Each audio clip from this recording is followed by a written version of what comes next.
¿Qué tal? Continuamos con la conferencia. Julio, magistral tu conferencia. Gracias. Continúa, por favor, Julio. Sí, si me pones las diapositivas, por favor. Sí, ya estábamos en la siguiente, ya estábamos entrando en lo que es el tema de las vacunas. Sí, la siguiente, por favor.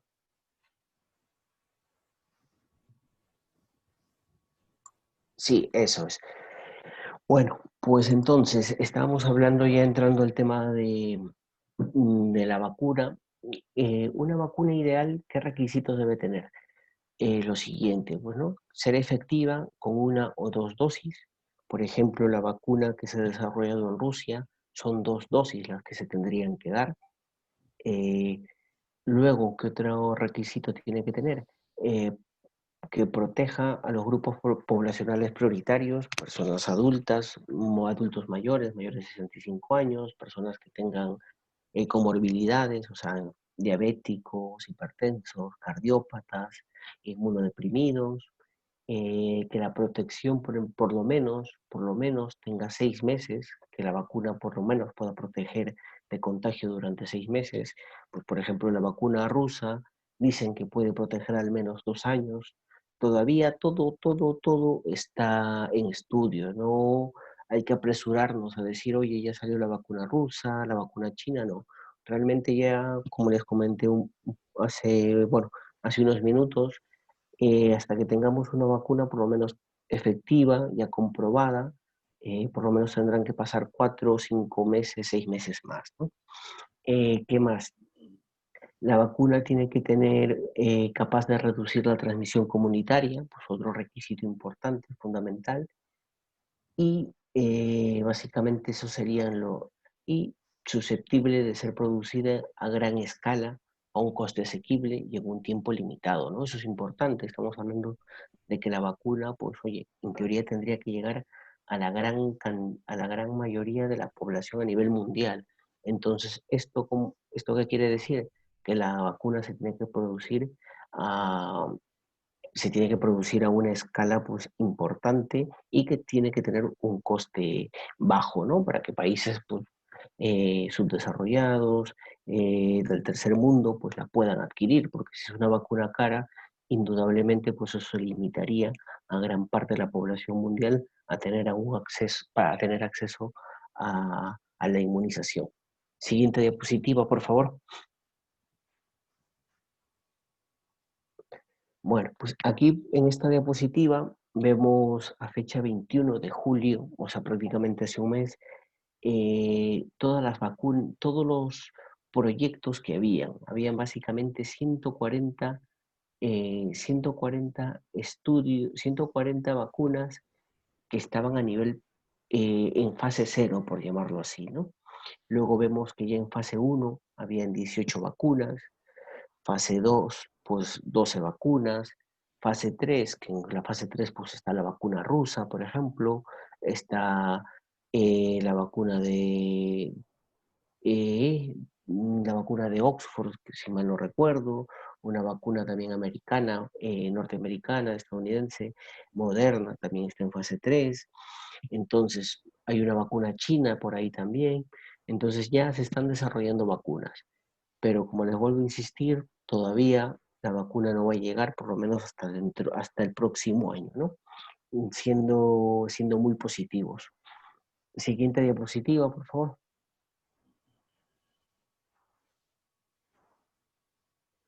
Vale, pues aquí en esta diapositiva tenemos, esta diapositiva, si mal no recuerdo, eh, bueno, las vacunas que ya que se habían desarrollado, que ya tenían un mayor desarrollo a nivel de estudios, pues la vacuna de Estados Unidos, Moderna, ya está en fase 3. Otra vacuna de Estados Unidos que, bueno, estaba en fase 2, fase 3. La vacuna china, CanSino Biologics, que ya está en fase 3, que también es una vacuna esperanzadora. Luego tenemos, bien, vacunas chinas tenemos 2, vacunas de Estados Unidos 2, y pues la vacuna, la vacuna de Oxford, que es del Reino Unido, que también es una vacuna, pues bueno, que suscita cierto interés, ¿no? Y también aquí deberíamos incluir pues a la vacuna rusa, que ya también está en fase 3 y en principio, por lo menos el gobierno ruso ha dicho que se empezará a emplear a partir del 1 de enero del 2021, ¿no? Según las declaraciones de su presidente. La siguiente diapositiva, por favor. Y bueno, ya en modo de, ya para finalizar un poco, ya para ir finalizando, eh, recalcamos lo que habíamos señalado anteriormente. Hay resultados prometedores, pero todavía son resultados preliminares. Eh, resu- la seguridad debe ser un elemento clave, ¿no? A pesar de que a pesar de que urge la necesidad de ya tener una vacuna, siempre hay que pensar en la seguridad de nosotros, de los seres humanos, porque claro, una vacuna es un medicamento que si realmente no has comprobado su seguridad en humanos, su efectividad, pues oye, puede traer ciertas reacciones adversas que inclusive pueden ser letales. Entonces, por eso hay que tener esto claro. La vacuna tiene que pasar por unas fases de desarrollo, por unas fases de prueba. Hasta que no se logre esas fases, pues oye, todavía sería muy apresurado decir que hay una vacuna, no. Entonces, por eso digo que la vacuna por lo menos son 6 meses más. Por otro lado, pues quedan importantes preguntas por responder, lo que hablábamos a nivel de la eficacia y la duración de las vacunas, cuánto tiempo te protegen, cuánto tiempo te inmunizan. Normalmente es lo que hablábamos, ¿no? Eh, la vacuna rusa, pues en promedio dicen que te puede inmunizar, o sea, te puede proteger durante 2 años. Todo eso pues todavía está en estudio. Y como ya comentario final, el mayor reto tecnológico que la humanidad ha abordado nunca llega en un momento en que la confianza en la ciencia y en las autoridades es frágil, ¿no? Lamentablemente también, pues oye, no solo ocurre en Perú, hay hay un rechazo a la clase política a nivel mundial realmente. Indudablemente en nuestro país, pues esa situación es mucho mayor porque realmente Mm, en Perú no existe ningún tipo de política pública que pueda asegurar el bienestar de la población. No tenemos un sistema sanitario eficiente. Lo hemos visto ahora, pero no es algo que ocurra ahora, sino es algo que ya venía de hace tiempo. Ahora, claro, como en medio de una pandemia esta situación se ha exacerbado y y claro, también hay que tener en cuenta que en estos momentos hay mucha información, hay demasiada información, y no siempre la información que se da, ya sea en los medios de comunicación, ya sea en las redes sociales, es una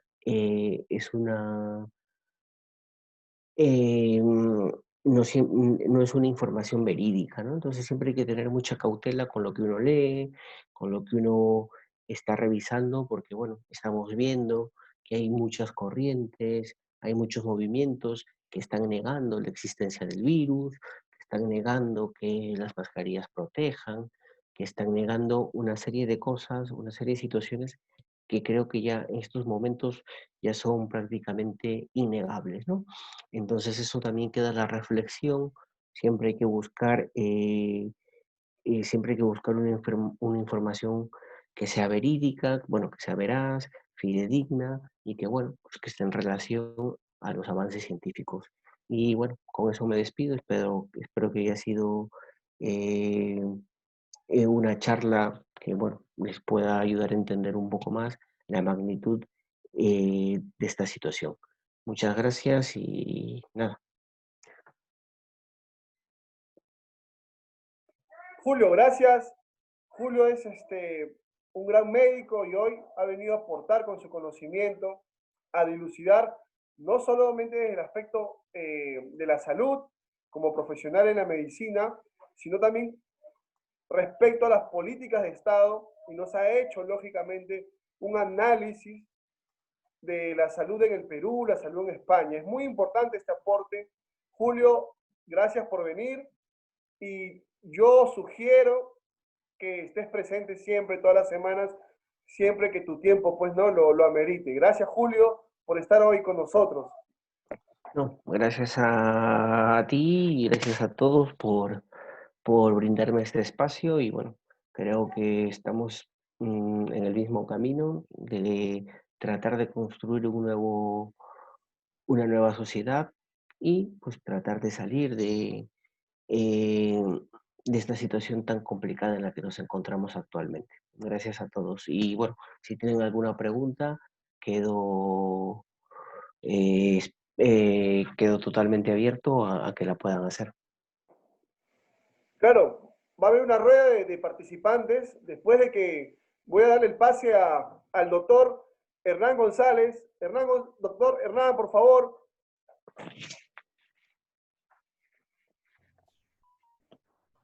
Sí, muchas gracias.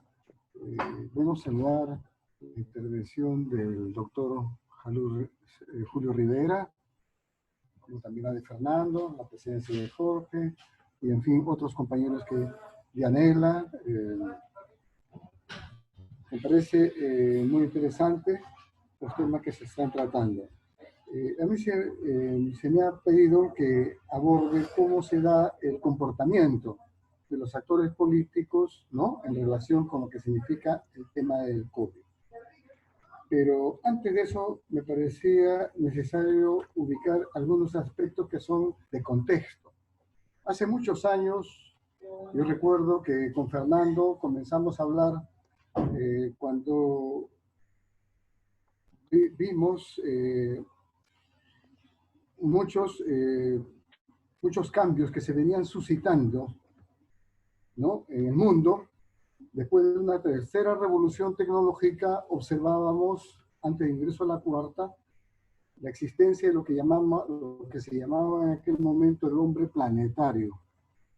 Es decir, ya no solamente se produce un intercambio comercial, que fue, bueno, en el siglo XIX, una generación de lo que fue el primer mercado mundial, pero después de lo que significa ya el desarrollo del siglo XX, se produce ya la existencia del capital financiero, que es la vinculación entre el capital industrial y el capital comercial, que lleva a una enorme integración, no solamente en el campo ya comercial, sino en el campo de lo que significa la transformación, ¿no?, de actividades económicas, nuevos sistemas de comunicación. Después de la Segunda Guerra Mundial hablamos ya de la globalización y hablamos ya de un proceso de intercomunicación cada vez mayor. Pero desde el siglo XVIII a la actualidad, en la cual se desarrolla la primera y la principal revolución industrial, la gran revolución industrial, hasta la cuarta revolución científica tecnológica, se ha generado un proceso de enorme integración en la cual llamamos aldea global, o un alto desarrollo civilizatorio a nivel de la humanidad, y lo que también implica hablar de lo que es la posibilidad de una nueva formación económica, social, a nivel ya de carácter planetario. No solamente ver la formación económico-social como un fenómeno particular. Y ligado a esto, el fenómeno de lo que es la contaminación, el fenómeno del calentamiento global, que es un factor unímico y que tiene que ver con las nuevas características de la zoonosis que hoy día se desarrolla en el mundo, sobre lo que hablaba, ¿no?, el doctor Rivera, en el sentido de cómo se producen las mutaciones y cómo se produce la mayor proliferación y transmisión y traslado prácticamente de factores, ¿no?, de virus, ¿no?, y de bacterias que generan toda una serie de enfermedades y que se vienen dando y se van a seguir dando. Por lo tanto, tenemos que ver que esto, como también lo dijo Fernando, no es un problema que va a quedar ahora con el COVID-19. Entonces, ahí viene otro elemento que es central. ¿En qué hemos fallado? Hemos fallado como sociedad, en primer lugar, que no tenemos una comunidad científica que sea capaz de poder estar a la altura de las exigencias de este nuevo estado de desarrollo de la humanidad en estas condiciones. Y el segundo aspecto en que se ha fallado es en que el sistema de salud en el Perú ha escogido de parte del gobierno una estrategia de carácter hospitalario. El doctor, que es un especialista principalmente en una salud, entiendo, ¿no? Más de carácter vinculado al aspecto de los centros, ¿no? De salud primario y preventivo, ¿no? No ha sido realmente articulado esa línea de base con la población. Entonces, allí ha fallado en cuanto a la estrategia de salud pública. Entonces, vamos a ver dos elementos centrales. Esta situación no es nueva. En el año 2002 surge el Acuerdo Nacional. Dentro del Acuerdo Nacional hay 34, 36 políticas básicas. La 13 política del Acuerdo Nacional señala, ¿no?, de la importancia del acceso universal, de los derechos y servicios de la salud y a la seguridad social. Eso se señala prácticamente como la 13ª política del Acuerdo Nacional. Pero, ¿cuál es el resultado ya en el 2015? El 17 de diciembre de 2015. Han pasado prácticamente casi más de 18 años, y se encuentra de que estas son declaraciones básicas. Prácticamente todos estos acuerdos se convierten en declaraciones fundamentalmente que tienen un sentido básicamente declarativo, no tienen un efecto real, que se enfrenta a una situación de subdesarrollo del Sistema Nacional de Salud, que hay un déficit de recursos humanos, hay una ausencia de políticas de Estado, no existe realmente un financiamiento acorde a las necesidades del desarrollo de una salud pública sostenida en el país. Eso señalado en el 2015. 2016, elecciones, ingresamos al nuevo gobierno, 2017, y prácticamente eso no se modifica en términos realmente fundamentales. Entonces, por eso hablamos de esos problemas estructurales que estamos realmente atravesando. Y aquí hay un problema de fondo, de que la deuda interna en el país sigue siendo una deuda social y sigue siendo una deuda histórica que no se resuelve, se traduce en profundas brechas sociales. Por eso cuando se comenzó a activarse en el Congreso la necesidad de propuestas, yo hice algunas intervenciones a través de la red y le decía que tenía que darse, en primer lugar, una reestructuración presupuestal, porque el presupuesto no pasaba del 3% del PBI. No pasaba del 3% del PBI. Por lo tanto, estábamos dentro del presupuesto más bajo que hay en Latinoamérica. Y que siendo ese presupuesto el más bajo de Latinoamérica, no nos permitía enfrentar la magnitud de este problema. Había que hacer una reestructuración presupuestal. Muchos presupuestos tenían que ir en esa dirección. Por otro lado, la necesidad de que se tenga que modificar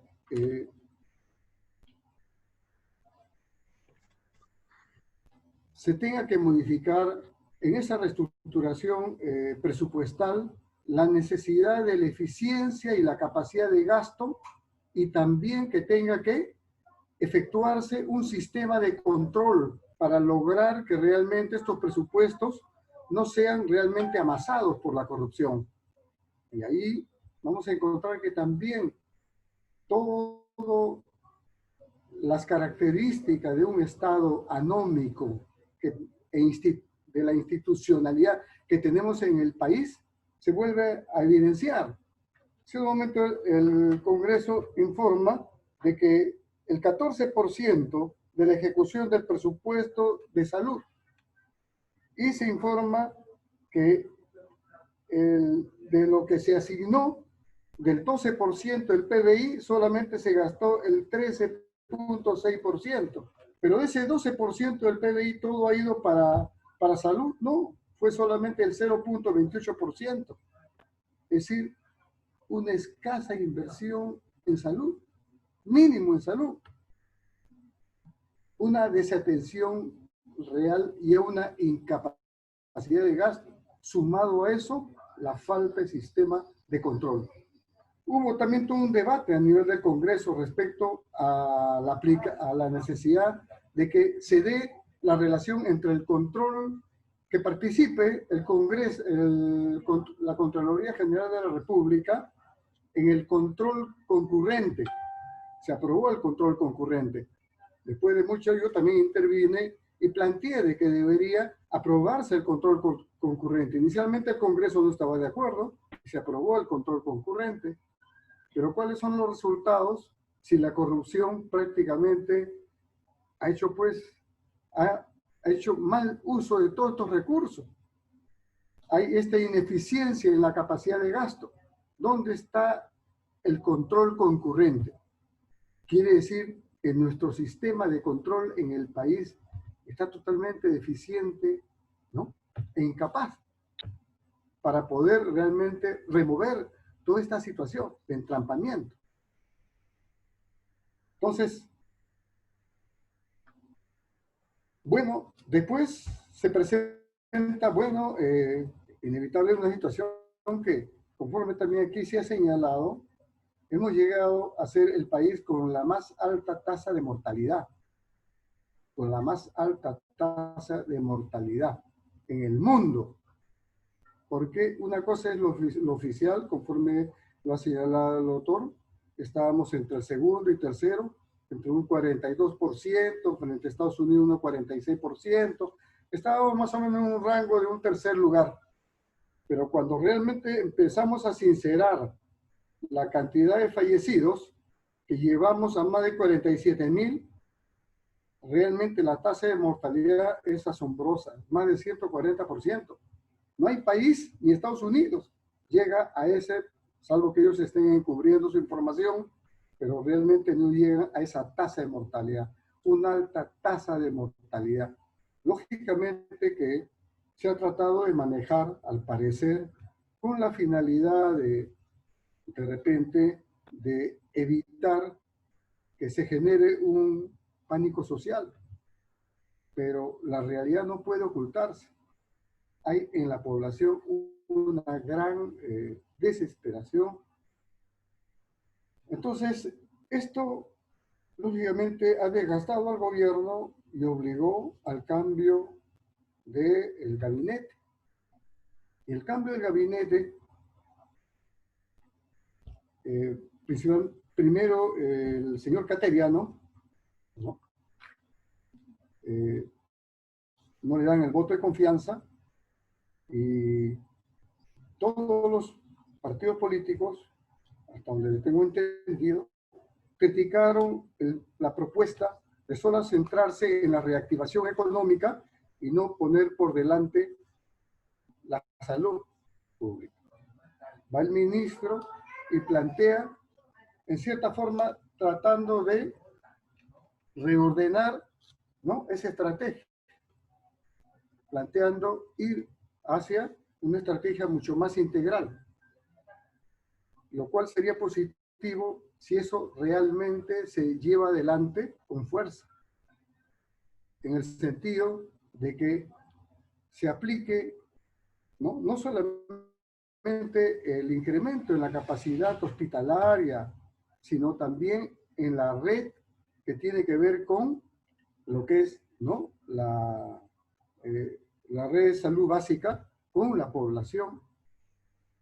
Yo particularmente, coordinado con alguna institución, les elaboré una propuesta para vincular realmente la red sanitaria con la población. Le dije, bueno, es muy importante que se dé realmente una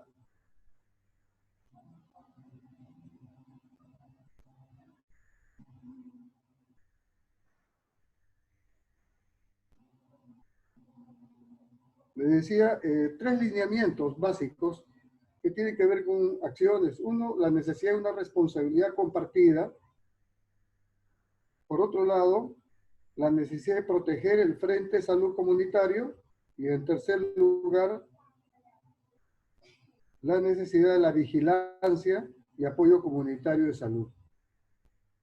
Tres lineamientos que tienen que ver con un conjunto de acciones, que tienen que ver con información y capacitación de la relación red-población, difusión de los tratamientos preventivos hacia una fase comunitaria y domiciliaria, desarrollar capacidades de detección calificada de la enfermedad, comunicación fluida y recíproca al nivel del paciente y familia y reportar a una instancia superior acerca de la buena gestión.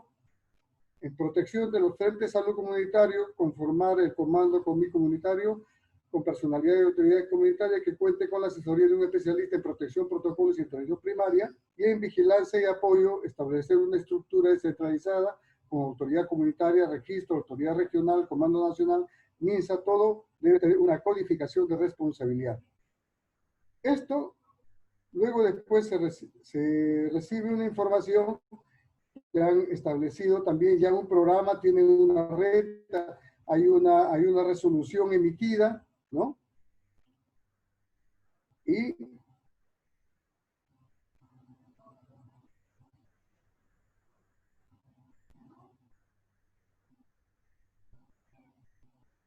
señalo de que es un avance, pero que ahí era importante definir cuál era la relación entre la municipalidad y el MINSA. El órgano rector debe ser el MINSA, no la municipalidad. En segundo lugar, se planteaba la red Amachay, que debe registrar, se le pedía que debe registrar una codificación de ida y vuelta para que se establezcan niveles de responsabilidad. Y luego se debe iniciar experiencias pilotos y establecerse, ¿no?, esto de manera extensiva con las instituciones. Pero en el discurso inicial presidencial se encuentra que lo que constituye la red básica solamente se habla de implementar un número muy limitado, teniendo en cuenta que en el Perú tenemos más de 2.500, ¿no?, centros de salud básicos que tienen que articular, lo cual significa una inyección económica a este nivel. Entonces, allí podríamos decir de que si se modifica esta estrategia o se pone prioridad, ¿no?, entrar en un nuevo tipo de estrategia, podemos empezar a cambiar esta situación, pero tiene que ver directamente con la eficiencia, con la inversión, con la capacidad, con los recursos humanos. Ahora, ante ello, encontramos también de que para que esto tenga que desarrollarse, tiene que darse también la necesidad de cambios en el sistema. Por ejemplo, se ha visto, en el caso se planteaba la necesidad, por ejemplo, del oxígeno medicinal, que también por todos nosotros es conocido. Una deficiencia, una necesidad. ¿Y qué es lo que encontramos? Encontramos de que eso puede resolverse desde las propias capacidades nacionales, desde la propia industria nacional. Y prácticamente el Estado como si estuviera, o el gobierno, atados de manos y presionados por círculos de negocios.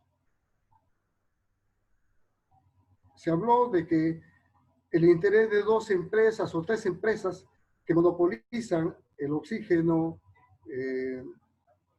medicinal lógicamente habían hecho modificaciones que elevaban la exigencia de saturación de oxígeno, ya no del 92, 93%, sino al 90, a más del 95%, ¿no? O al 99%, al 99%. Una exigencia que prácticamente solamente lo podían cubrir 2 o 3 empresas. Luego después, sabiendo de que esto no es una exigencia realmente para poder, se puede pues no tener necesariamente ese requerimiento, se hacen las modificaciones. De igual forma, últimamente cuando en el caso de Huancayo, para la construcción de 2 plantas, que ha significado 2 plantas, una de 800.000 y otra de 600.000, 1.600, más o menos 1.400.000 soles, 2 plantas, ¿no?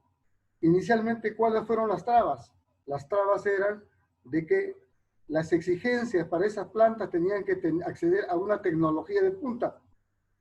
Y tuvo que haber una intervención para que realmente se autorice que se utilicen tecnologías, ¿no?, que son óptimas para, para la propia efectividad y los propios resultados.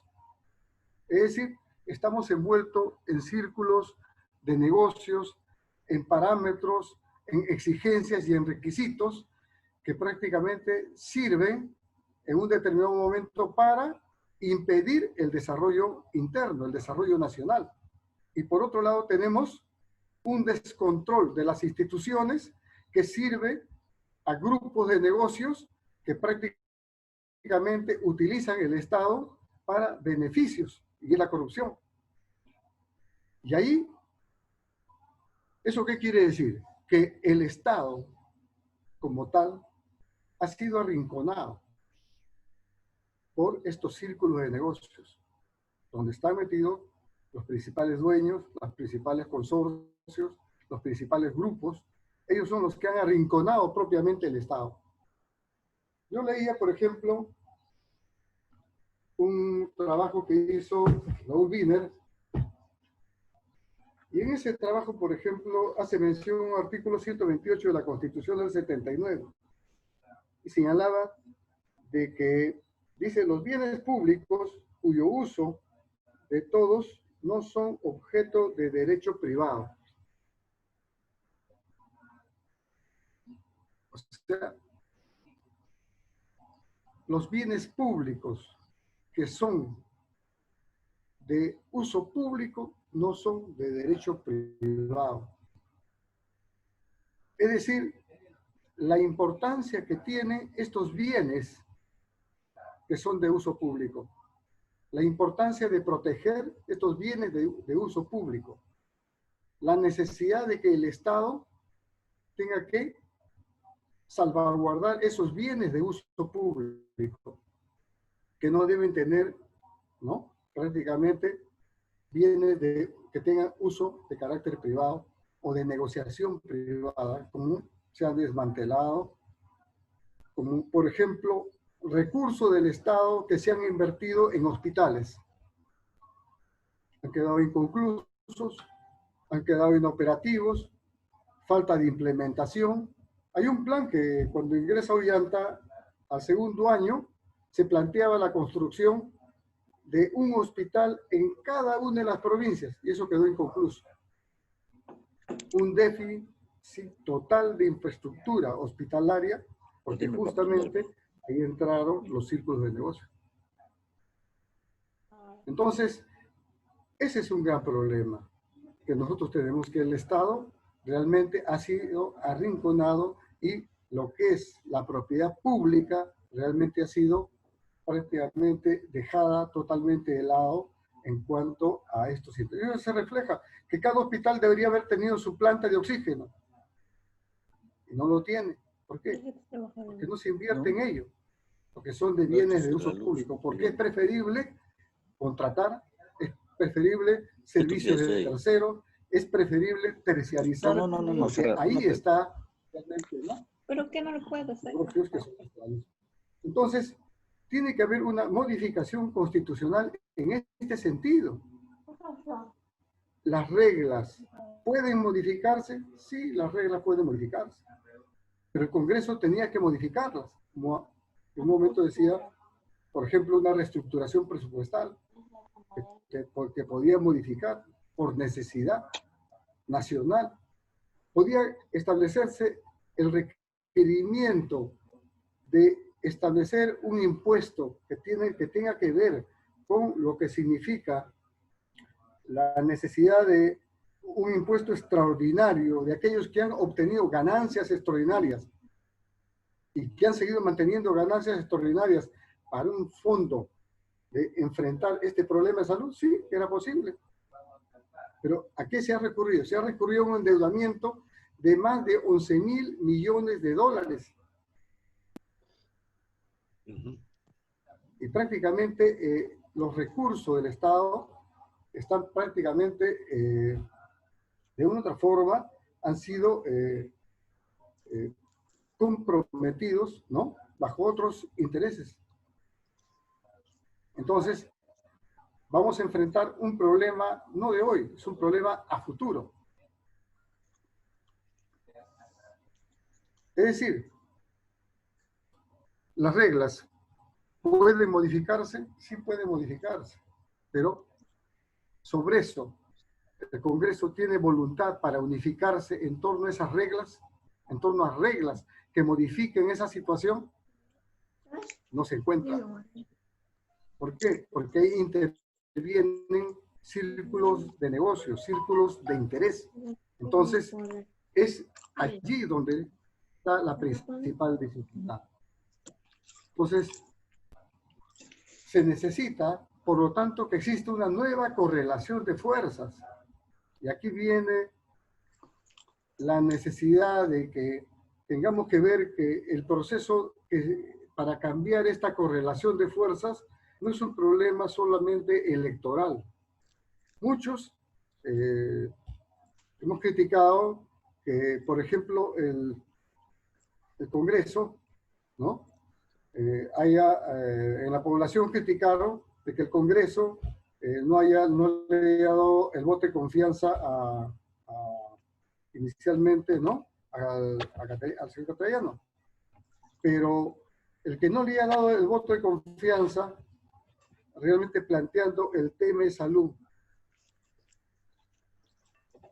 ha resuelto este problema de, por ejemplo, que se esclarezca el problema del manejo de los fondos que se está haciendo en el Perú. ¿No? Ha resuelto el problema de que, por ejemplo, se incremente el presupuesto ahora para enfrentar el problema de salud. Se ha resuelto un problema muy concreto que tiene, por ejemplo, el MINSA. Para poner, en el MINSA, los contratos todavía se mantienen como contratos, muchos contratos por servicios no personales. Los CAS se mantienen sin concursos, un manejo totalmente fuera